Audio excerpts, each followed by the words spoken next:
Not many armored vehicles can surprise you on the battlefield like the 180-ton steel giant known as the Maus German heavy tank. After the Louvre project was completed, development of this tank lasted from March 1942 until June 1944. The Crew Company planned to create 141 of these tanks, but the regular bombing by British air forces disrupted this plan, and in 1943 during the Ruhr Pocket operation, the Crew military plant suffered extremely serious damage. As a result, the manufacturing of the Maus was impossible for nearly 8 months. By the time the installation was restored, the order was reduced. Crew was able to produce 2 tanks and 1 turret instead of 141 vehicles. If the British Air Force hadn't bombed the German military plants repeatedly, forcing their work to come to a standstill, there's a possibility that additional Maus tanks could have been adopted for service and used on the battlefields of World War II. However, that didn't happen.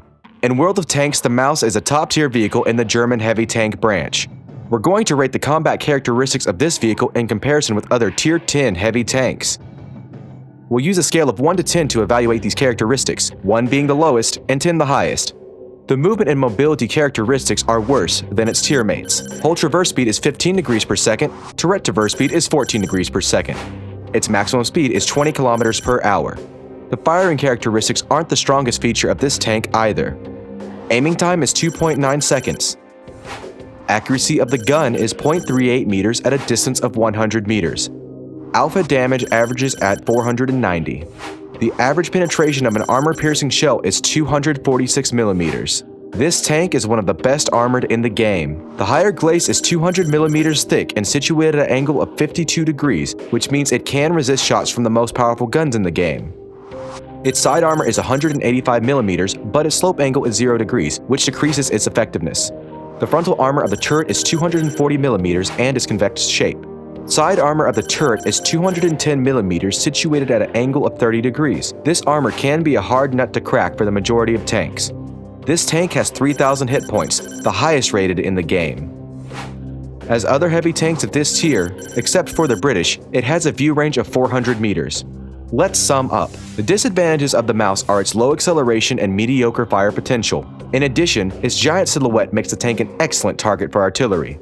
The main advantages of this vehicle are its huge amount of HP and solid armoring. The weak spots are the sides of its turret, the lower glaze, and the poor armored parts of its hull that can be penetrated by shooting at its tracks at an angle. Let's talk about the battle tactics. The Maus is the vehicle for the front line. It can take a lot of damage and shield allies from enemy fire. Traditionally, city maps are considered to be the ideal place for heavy tanks to fight in. You can hold position or push the flanks. And the chances of being shot by artillery are really low. You shouldn't forget about your weak spots. Hide the lower glaze and turn your turret so enemies have no opportunity to aim at its sides. It's really important to understand what you're going to do during each stage of a battle. You shouldn't rush forward during the first minutes just because you don't see anyone ahead of you. An enemy can be waiting for you around the corner. If you're sure there's only a few tanks ahead of you, gather your teammates and then push forward. Support of your teammates is really important. If a Maus is left alone, it becomes an easy target for enemies since it can't fight on 2 fronts. Let's use Runeberg as an example. We're only going to talk about the city parts of this map because we highly recommend you avoid its open territories. At the start of the battle, you should move to section G3 and use the destroyed building as cover. From there, you can shoot through the embouchure. If enemies are rushing through the third line or using defensive tactics, you'll be able to inflict damage on them while remaining protected.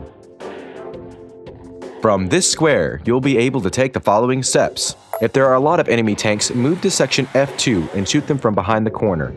Push the third line, or even move to section J2 if enemy tanks break through the small town. Generally, on every map, you should perform several actions that may provide your team with some advantages over your enemies. The Maus is not able to move fast from one flank to another. That's why you should predict the flank where you will meet the main enemy forces so you can perform your role there. On open maps such as Malinovka, Pororovka, El Haluf, Sand River, and Steppes, you won't fulfill the potential of this tank. The Maus is slow, so it's really hard to change position or find cover quickly.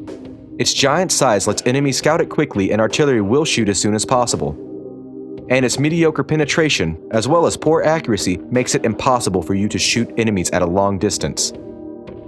On Malinovka, the best decision is to stay near the monastery or barns. On El Haluf, you can hide behind the mountains. On Sand River, get to the city and try to hide from enemy fire.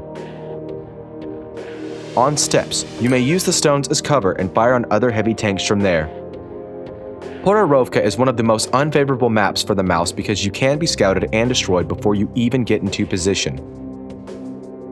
That's why you should move carefully and use existing buildings in the village for cover.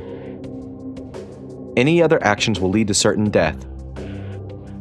The effectiveness of the mouse is heavily dependent on the map. That's a significant problem for playing this vehicle. In valleys or other locations where you can hide from artillery, it can really do a lot. But as soon as the mouse appears on an open map or when it's left alone, it becomes very vulnerable. It'd be a surprise if you're able to successfully finish the battle. We also mentioned another weak point of the mouse. When you position your tank at an angle, an enemy can shoot your track. A shell will penetrate and hit the armor, which is only 80 millimeters thick. At long range, you shouldn't be afraid of it, but in close combat, you should position your tank to increase the chances of a ricochet when an enemy is aiming at you. During a face hug against almost any tank, you can use your weight to your advantage. Ramming damage is not high, but it can come in handy. To increase the efficiency of your tank in battle, you should buy the following equipment. The tank gun rammer, the gun stabilizer, and the enhanced gun laying drive will help your tank in close combat, improving your aim and helping you shoot faster. As for the skills of your crew, the most effective combination is the following. That's all for now. Good luck on the battlefield.